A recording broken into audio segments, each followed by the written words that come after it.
Hi, everybody. Welcome to the QB School. I am JT O'Sullivan. Today, unique one.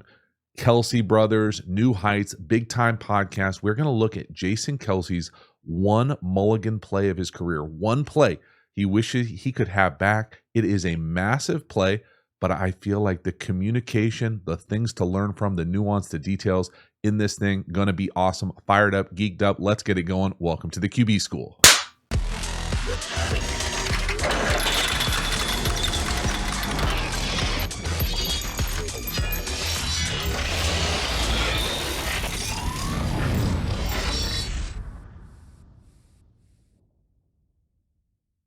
So before we dive into the video, quick reminder about the Quarterback School Patreon community. This group is the foundation, the bedrock of the channel. Not only is it a great, cheap way to support the channel, but you get even more Quarterback School content. Fired up for the fall over there. Going to be all sorts of in-depth, detailed videos, really trying to create the environment of what it's like in an NFL quarterback room. So if you dig that, you will dig the Quarterback School Patreon community. Hop over there and become a member. I appreciate your support. All right, as for this video, bit of a unique format.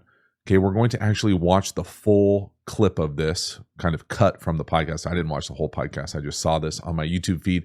Thought this was a really cool, insightful way that we can kind of get under the hood as far as pass protection. It's so central to high-level quarterback performance.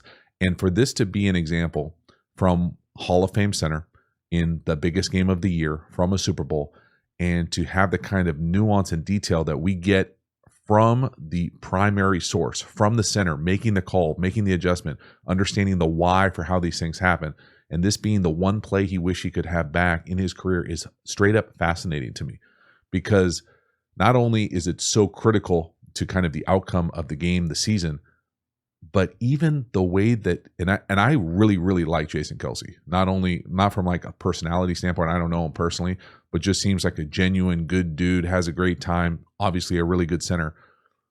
But you can start to see the communication potential issues systematically, schematically for the Eagles when your center is so central in making the declarations, and the role that maybe a more forceful kind of in charge, I don't want to say established veteran quarterback would have to override some of these things.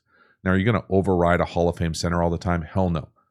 But you could see how when you rely on the center to make every call in the pass protection unit, things like this can happen. And you get exploited even more in the fourth quarter of the Super Bowl. We're going to watch this thing together. There's a lot. Okay, so I'm going to try not to talk that much over the video. I feel like these videos are a little unique, and I'm by no means a master of this type of video. We're going to have to deal with me and the Kelce brothers kind of talking together over this thing. But once we watch it, give Jason a chance to walk through it, have Travis kind of overlay some general kind of analysis on it as well. We're then going to go look at the All-22, because you can really only know so much from the broadcast. Even though Jason does a nice job of just trying to describe what's going on, I feel like the All-22 will be a better way for us to kind of get the whole picture and see a little bit more of the quarterback Jalen Hurts lens to be able to see where we'll look for his growth moving forward, to kind of be able to scaffold these situations to not let this happen when it matters most, because this is a big time play that we talk about. Fourth quarter, third down. Let's get into it. Jason Kelce, New Heights podcast. All right, here we go. Teach Tape is about to happen now. This week, we're breaking down a play from Super Bowl 57. 3rd and 2. Blitz coming. Yo. Deep trouble. Gets away. Throws across his body.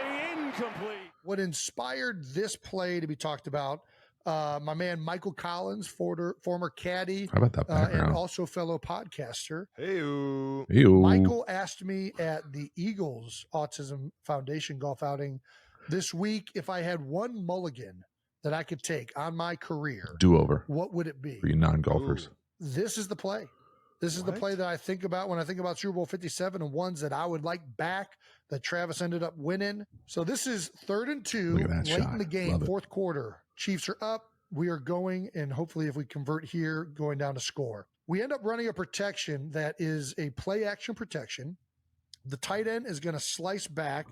His responsibility in this protection is actually the inside linebacker to the right, Nick Bolton.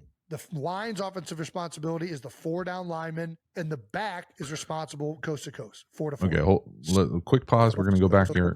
I'm pretty sure he is not correct in how he describes this, or the editing is probably offensive wrong. responsibility is the Travis 4 corrects down him later. lineman, and the back is responsible coast to coast, 4 to 4.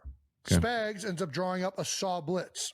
Ironically, and I don't know if it was a formational check that Spags wanted in this game, but he ran this exact same pressure on this exact same play action earlier in the game. And we ended up being, we didn't end up picking it up because the tight end and back both went to the nickel. So the Mike, when he green dogged around late, ended up getting a hit on Jalen and kind of forcing an off-target pass down the field. So I recognize that the same blitz is happening. And in order to try and correct it, I end up taking the line's responsibility now to the Mike. The offensive line and the running back are not on the same page.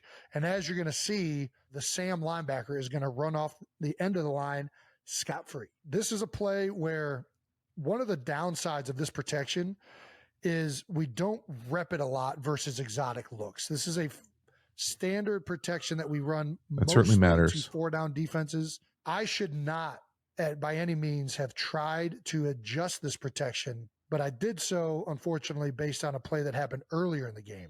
So obviously, this is where it goes off the rails for pressured, which forces him to roll out immediately.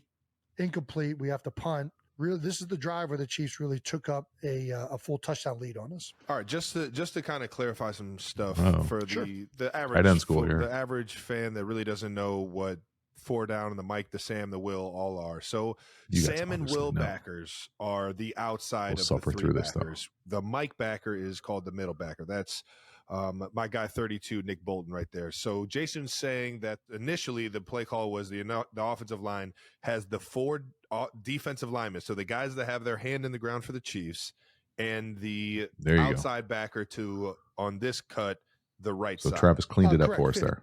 So the 5 on the line of scrimmage. To on this cut, the right side. Correct, 50 on the end of the line of scrimmage. He starts off the end of the line of scrimmage, but he ends up walking on. So the saw blitz is both outside linebackers on the line of scrimmage blitzing, which then the defensive line will all kind of slant in so that all gaps are assigned, and it becomes. I just want to go back here real quick, and I want you to take a mental note here of this image right here. So saw blitz, okay, saw blitz. Great. We'll call it, if you want to call it that, let's do it. What I also want you to realize is that not all saws are the same. So what the hell does that mean? That means that the path of the blitzers, in my opinion, matters. So when I'm saying that this guy is coming in the C gap here, that to me, it's not a math differential, but it's a different pressure than if the blitzer is going in the B gap. So if the blitzer goes in the B gap, it's different space, different angles, puts different guys in different islands, and it's just different. So when you say, oh, when he says it's the same pressure, now we haven't seen the next one yet, but to me, not all saws are the same. So the gap that you're pressuring, if this is the C gap pressure, is different than if he were to take this into the B gap.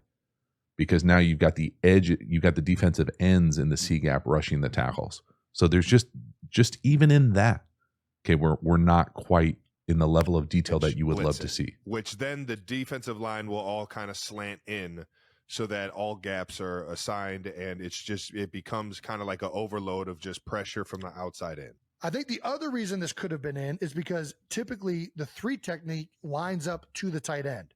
It's an important point here. In order to get a double team on Chris Jones, you would want the offensive line run selling in the direction of the tight end instead of the tight end being on the backside of the play action. What's ironic here is that Chris Jones, both times we ran this protection, was not on the front side, which ended up being a harder block for Isaac Seumalo on the backside. And Spags we trust. Well, I think when you call saw blitz, it don't matter because they're just going to end up pinching down. But it matters who you're miking. Earlier in the game, we ended up going and staying on 50. There was some confusion with the running back and tight end. 32 came around unblocked. So again, watch the tight end here. So 88, he's got 32.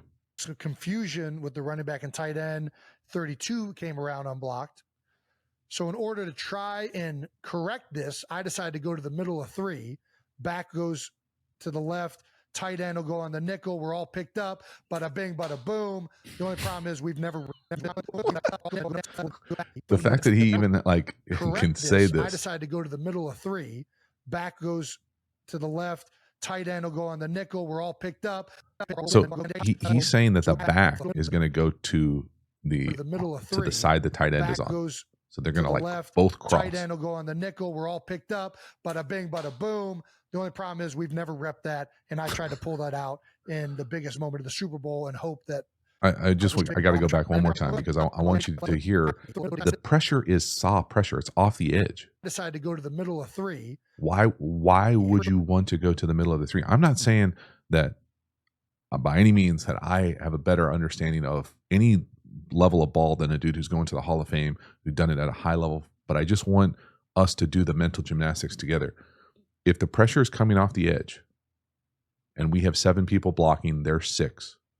Okay, and the middle linebacker is green dogging the back, meaning that he's got the back man to man. When the back blocks, then he will add on pressure. Why would the offensive line want to go to the middle and leave the 2 edges, the guys that we know are blitzing and saw, even if the pass are inside or outside? It doesn't make sense to me. And again, I know the dude is thoughtful. I've heard him speak. I've heard him interact. He's a funny dude. He gets it on many different levels. But this just doesn't make sense. There are holes in the logic here. Back goes to the left. Tight end will go on the nickel. We're all picked up. Back goes to the left. Okay. Bada bing, bada boom. The only problem is we've never repped that, and I tried to pull that out in the biggest moment of the Super Bowl and hope that everybody's going to be on the same page, which we clearly weren't. And it was unfair to Kenny to put him in that situation because they probably talked about this exact same blitz on their side of the bench. Okay, so listen to that here. They're talking about pass protection. This exact same blitz on their side of the bench. Their pass in their hey, you got the nickel position unit. Stay on the mic. And not together as a pass protection unit. Picked up. So these are the type of adjustments. This is the unfortunate side of trying to do too much. And this is the mulligan of my career that I would love back. Who knows what would have happened afterwards? But I know that this was a big part of the game. Crazy. Do you have anything else to add, Trav? Do you think that was a good one? Yeah, I mean, they're all good to learn from. I hate that you put that much, thought on one play of a game. I mean, obviously we all have our get open. You don't have to think about it when you just go out there, run around, and get open. Have success that we wish we had back, and maybe not that we regret, but a big game like that, big moment in the game like that play was. I understand how you could think about that more than others, but at the same time, that was a hell of a game, and it could have gone either way there at the end, no doubt. But yeah, I think it was a good play to learn from, and it's always you want to be your best, when the team needs it the most, and I think that you had maybe we're a step further along than some of the other guys in terms of understanding that step protection, too far, maybe. And understanding that it was a saw blitz and where guys should have gone, but at the same time, yeah, man, it's way easier to be Monday morning quarterback and say this is what we should have did and all. Well, as someone who is presently Monday morning quarterbacking this video, I agree.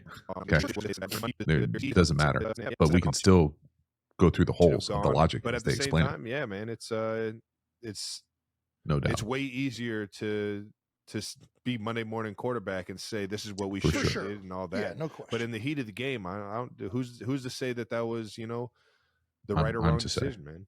The problem is when you're going up against exotic looks. And let me go back. Well, who's to say? Well, as you pull apart these games and try to analyze them or make sense of them, when you get access to information like this, the first person source telling you exactly what happened, what didn't happen, why it happened, I don't feel like it's fair to just say, hey, Jason Kelce, don't fucking do that. Don't, ear must be there. Sorry. But don't do stuff like that. That's fair. And it sounds like he even knows that. The other part, and again, this is just how my mind works when it comes to this type of stuff. Systematically, there was a massive failure. Okay. That you allow the center to do stuff like that. he certainly has the capacity to make those kinds of adjustments. But the system error is when you don't have the levels to communicate it back. And when it's not the quarterback doing it, because the quarterback's got the ability to turn to his right, turn to his left. The center can't turn around and go, hey, running back, make sure you block way over here now for some reason because I changed the declaration. That's why you have things called audibles or checks or one-word codes to be able to change the pass pro, or why you see so many quarterbacks do the declarations, because then it allows everybody to be locked in. So, yeah, that's what we're doing. Who's to say that was, the right or wrong decision, man? Yeah, the problem is when you're going up against exotic looks, what I try and do is picking up blitzes is to resort to base protections. Outstanding. And that play doesn't really have a base protection. Like when you're running some of these run play actions, they resort. Okay. I'm pausing this too much. I apologize. Many play action pass protections don't have a lot. You don't get a lot of reps at them because they are exotic one-offs, or they're meant to look just like the run, or you block it like the run. The built-in caveat that I would say that's missing there from a scheme standpoint, from a system standpoint for me, is you could easily have hey, if we get zeroed here, let's go full slide, bring the tight end across, have the back over there, 7-person full slide. Now, do we want to live in that world all the time? Do we want the back? Do we want the tight ends coming all the way across slicing? Do we want the tackles blocking the defensive ends? Hell yeah. But if we get this, or maybe, then we'll talk about it here in a second, but like check, a solid drop back pass protection. There's lots of different workarounds. What you don't want to do is both of these things, where you let somebody do too much at this, with the redeclaration at the line of scrimmage, and then you don't communicate it. We can make the wrong choice, but as long as we're on the same page, we've got answers. When you make the wrong choice and you don't communicate it, now we've got a free runner on the most important third down of the year, and now we're making videos years later about wanting this play over. 74-75, or protections that how to pick up all of these exotics to. This play didn't really have that. So it would have ended up being better if I wouldn't have tried to adjust it, but because of what happened previously in the game, I tried to adjust it. But in general, 7-man protection, 4 down, you want to go to the middle of 3. Let the back go here. The tight end blocks out over here. That's where my brain went, because that's kind of let's go there real quick. So this is 74-75 protection from an old Eagles playbook. Okay, so what Jason is saying here is that the offensive line, we'll do it from a 4-down look, is going to go to the mic. Okay, now you could really just call this a Sam and this the Will. Okay, it doesn't really matter. They're 3 linebacker types, and don't really care what you call them. That's a good example of that. So Mike, nickel Will, Buck, or whatever Sam they called it. Who cares? So the line, the sniffer would be back here, right? So in the pass protection that was used in the game, the play action, was the tight end was right here. The offensive line was going to the 4 down in the Sam, or the guy who walked to the line of scrimmage. And then the back was out here, right? 74-75 changes that to what I'm used to calling a solid pass protection, where the 5 offensive linemen are going to go to the mic, and then the tight end is going to be here, and the back is going to be here.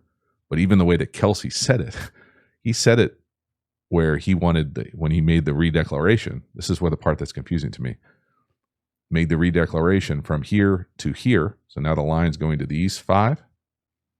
But he still wanted the tight end to come across and brought the nickel, and the back to come across and block the Sam, which I just don't. None of it makes sense to me, especially when this is the guy that's blitzing, right? The Sam was the guy who walked to the line of scrimmage. Why would you want this block? If you're just going to go old school 74-75, you would just go here, have the sniffer block right there. Not ideal, but yeah, we're all blocked up. I don't know. There were many holes in the logic for me. 7-man protection. All right, so we're back. This is it's just a different play. It's a one-off. So whatever. It's unfortunate. It's the Mulligan play I wish I had back, because if I wouldn't have changed anything, we probably convert that 3rd down. Trav, what about you? Do you have a Mulligan play?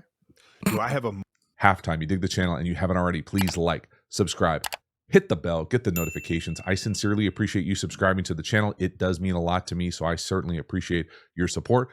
Again, the Quarterback School Patreon community, you know about it. Join, become a member, get even more Quarterback School content. If you dig these kind of videos, the nuance, the detail about the quarterback-centric position, but really holistically high-level football, you will love the Quarterback School Patreon community. Hop over there, join, become a member. I appreciate your support.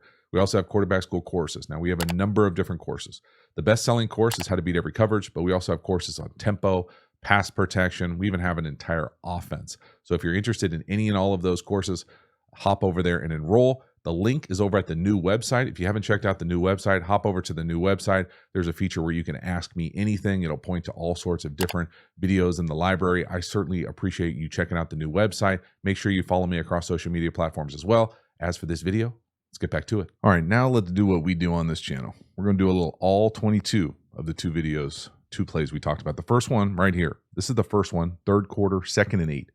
So this is the one where the tight end comes down and tries to kind of get involved with the backs guy, the nickel down here to the slot at the bottom, and the green dog 32 puts pressure on Hurts, and we miss the big play opportunity down the field.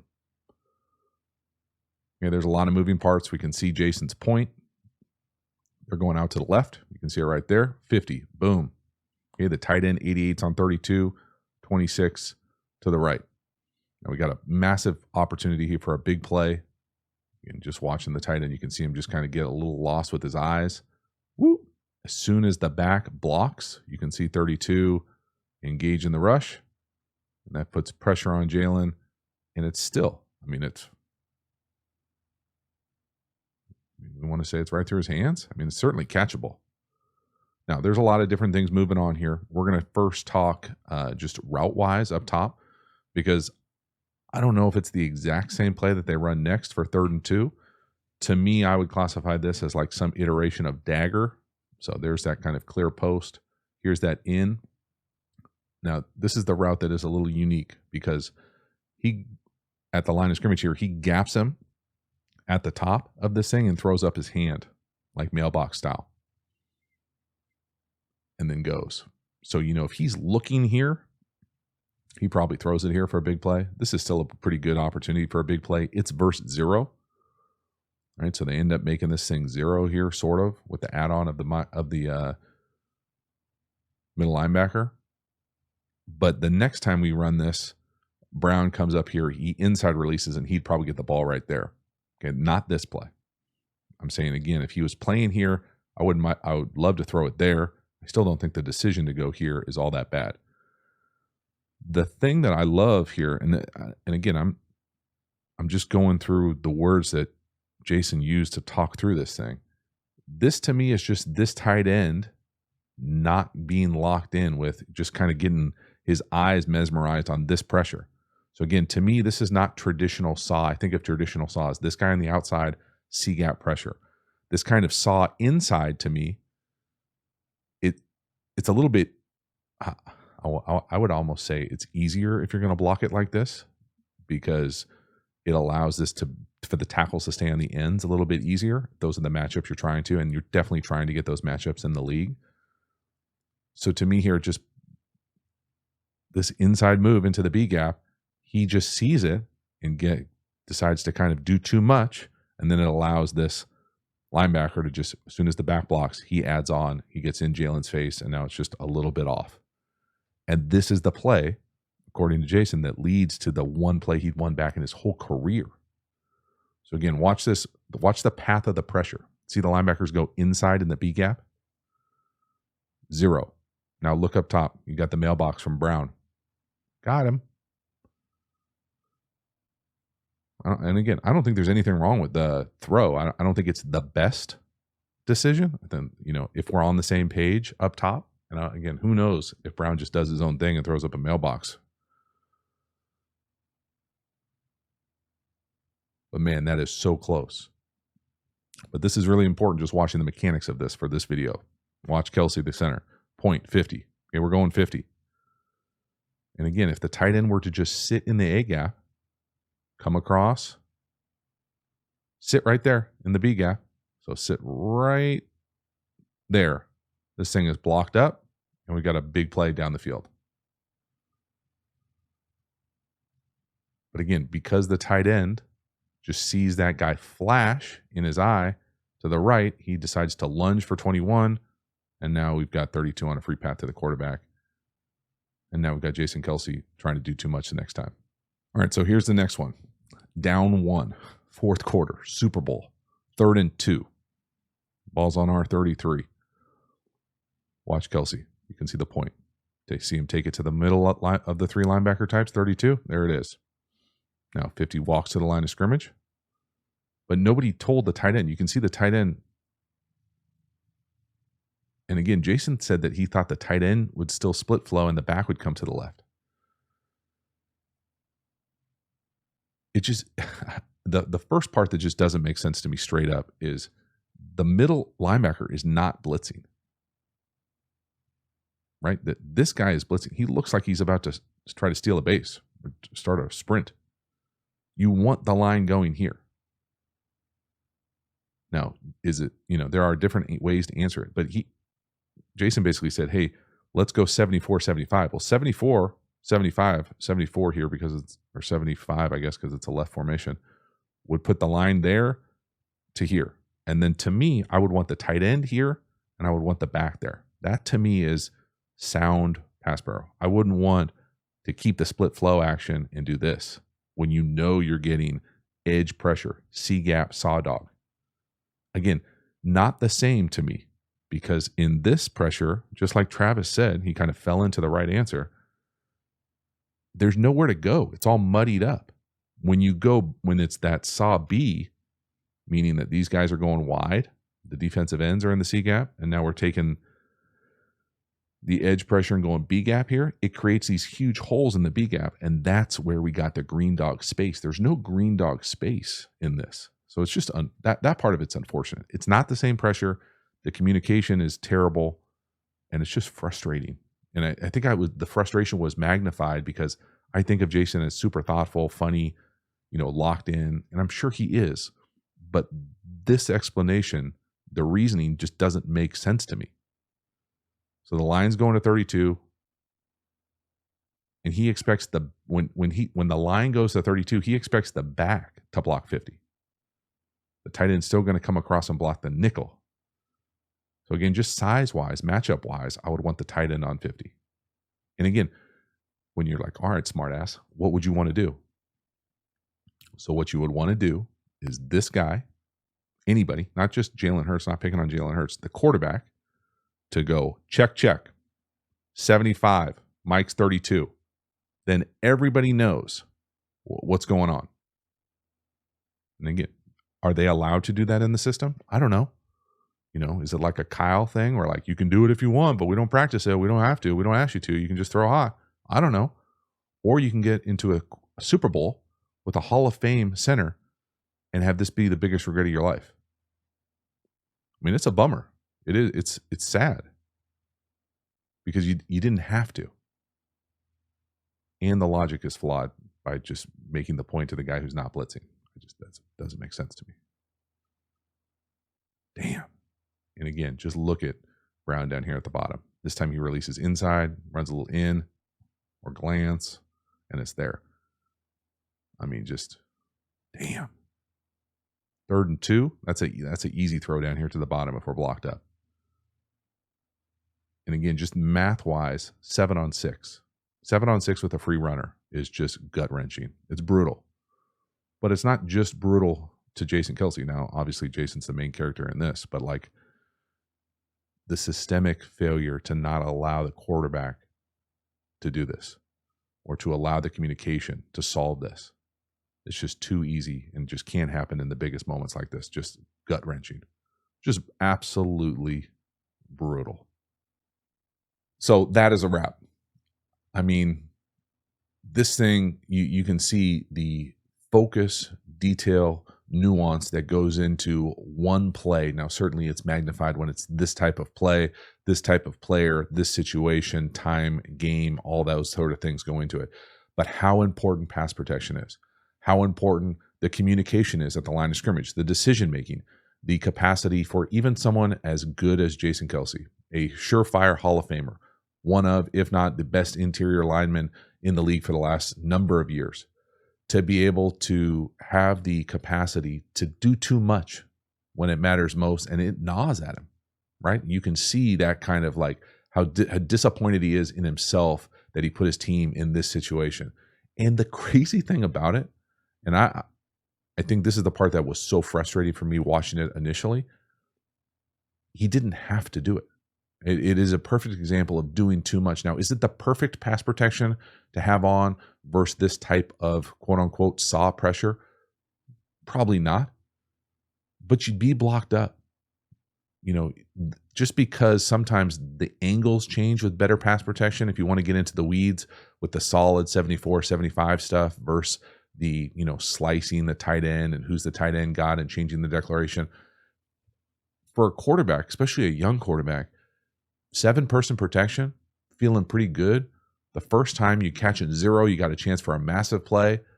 The first time really just the tight end kind of, you know, gets a little panicky, sees someone flash and blocks someone else's responsibility. You get hit with the green dog. It happens. To then overreact, overcorrect, to be able to kind of mess with a Mike declaration in an exotic play action look that doesn't block the pressure, right? The middle linebacker isn't blitzing. It's a saw or saw inside pressure. It just, you saw it unravel, and it wasn't unraveling in real time. We saw it unravel on the film. But to hear the process from the first person source was just fascinating to me. And all of it kind of going off the rails because you're trying to do too much. And then for us, quarterback centric, looking at this lens, you know, I think at least I got the idea that Jalen Hurts relied on Kelce to handle a lot of the pass protection, but he essentially looks like he handled it all. If we're allowing the center to do these kind of redeclarations and assuming that the communication is going to get, you know, telephone back to the tight end or to the back in the backfield, it's just not going to happen. That's why you almost have to have the quarterback have the capacity and the best seat in the house to kind of override that and say, hey, we're going to stay with the original point, or hey, check 74, 75, whatever your code terms are to get to the pass protection you want to handle the exotic pressure. But to know that the one mulligan, the one play you could have back in your career, isn't anything that you didn't do. It's if you just would have left it be, it would have been fine. And you know, who knows? And he even alludes to it. Who knows what's happened? You know, do you keep going down there and score on that drive? What happens? But for that to nod at you because you did too much, man, I really feel like I empathize with him, just knowing that, man, if you just would have rolled it, or if we just would have had a quarterback to be able to say, hey, check, let's go 74, 75, as opposed to trying to redeclare an exotic play action pass protection in the biggest moment on the biggest third down of the year. Brutal.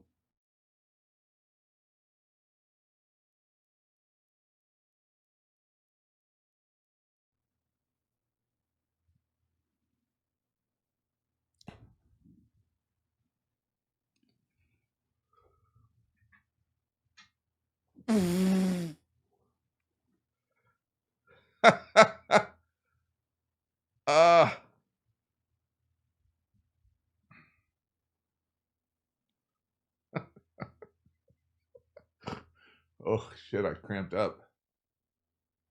Oh.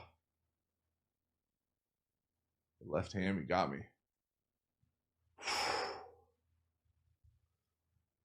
One too many basketball games this morning. Holy shit. Oh. Whew. All right.